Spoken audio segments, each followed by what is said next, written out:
Now look at what billionaire investor Bill Ackman tweeted after Biden's appearance in Los Angeles. I'm quoting now. The Democratic Party is destroying itself by advancing Biden for a second term. This is the emperor's new clothes in real life, but it is not a children's book or a joke.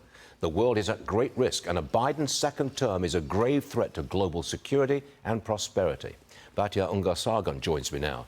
Batya, I don't know anyone who thinks President Biden can do this for another 4 years. Do you?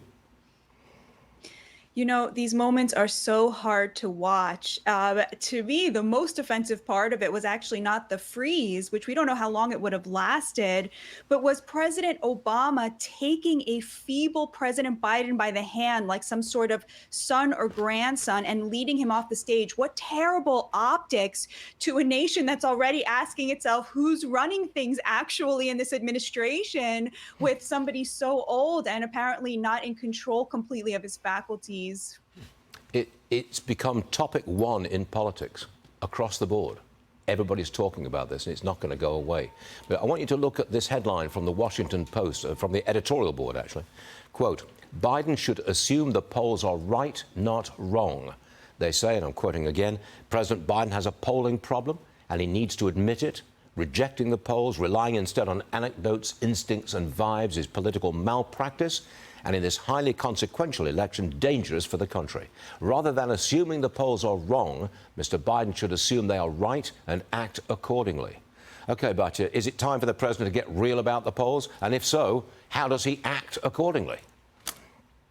It's really good advice. You know, I was watching MSNBC this morning and they were saying the opposite, of course, trying to protect the president from his terrible polling, say, don't believe anything you hear about black voters. You know, they're still in the bag for the Democrats. But of course, we know that black men in particular are trending very heavily towards, I wouldn't say the GOP, I would say Donald Trump. They really see him as a champion for the working class man, people without a college degree, because of his economic policies. You know, these voters would not be abandoning the Democrats for Nikki Haley. They're abandoning Democrats specifically for Donald Trump. And I think what President Biden needs to do is, you know, look at what these voters need. Look at what their top priorities are. They are telling us in poll after poll that their top priorities are immigration and inflation.